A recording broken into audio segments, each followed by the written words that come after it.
Hey families and students, we are going to review how we can show our count when we're counting from one number to another using place value units and also counting efficiently. So in this example, we're going to start with 57. So you see I have my 5 10s here, 10, 20, 30, 40, 50, 51, 52, 53, 54, 55, 56, 57. And of course, we could count by ones from 57 all the way to 200, but we would be here forever. This would be an hour-long video. So instead, we want to think about how we can count efficiently. So what we might want to try first is looking at these ones. So I see I have 7 ones, and I'm thinking, how many ones could I add to get to the next 10, the next benchmark number? And I know I would add 3 because 7 and 3 are 10 partners. So I have 57, 58, 59, 60. Because I have 10, I bundle them. And the way we show that in class is by putting our hands together like that. And now I have 60. So now that I'm at 60, that's also a benchmark. That's a benchmark number. So I can start counting by, instead of ones, I can start counting by tens. So 60, 70, 80, 90, 100. I've reached another benchmark number. So I can bundle, let me get my rubber band here.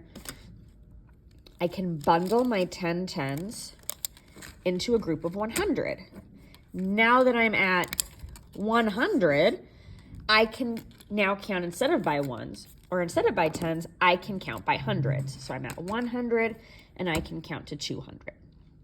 The way we would represent this in writing, instead of using our sticks, because we don't always walk around with our sticks, is we would start at 57 and we'd start counting by ones until we get to the next benchmark. 58, 59, 60. I'm at a benchmark now. That means instead of counting by ones, now I can count by tens. 70, 80. I'm going to keep going until I hit the next benchmark. I'm going to continue up here because I'm going to run out of space. 90, 100. I'm at my next benchmark number. Now, instead of counting by ones and tens, I can count by 100. 200. So let's try another example together. If you're practicing this at home, I'd like you to try and do this on your own. So pause the video, give it a try, and then unpause the video to see if you're right. Let's count from 138 to 500. And let's try and count in the most efficient way possible. So pause the video and solve. All right, let's see. Welcome back. Hopefully you tried to solve. 138.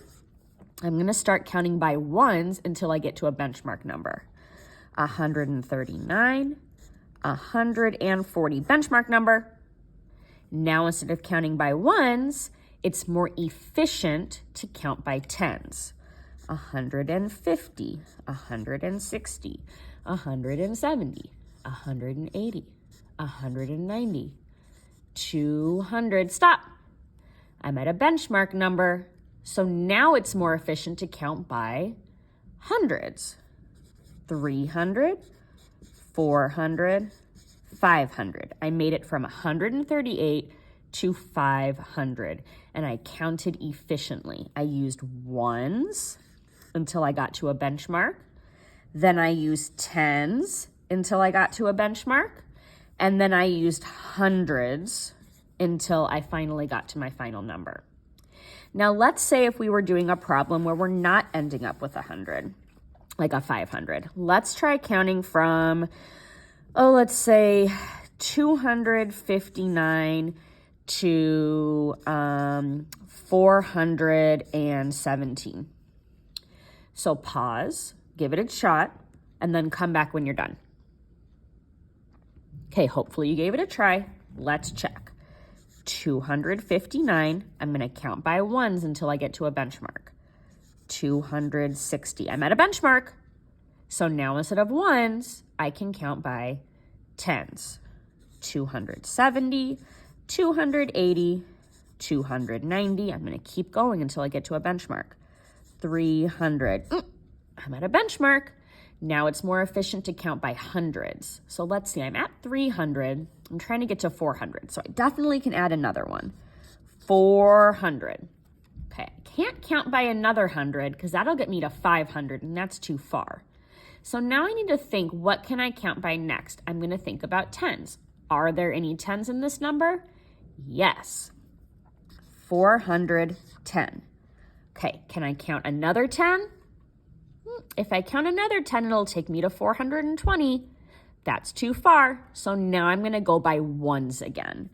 411, 412, 413, 414, 415, 416, 417. I counted efficiently because I didn't just count the whole thing by ones. That would have taken me forever. Instead, I used a mixture of ones, tens, hundreds, and then I did tens and ones again when I was getting closer to my value.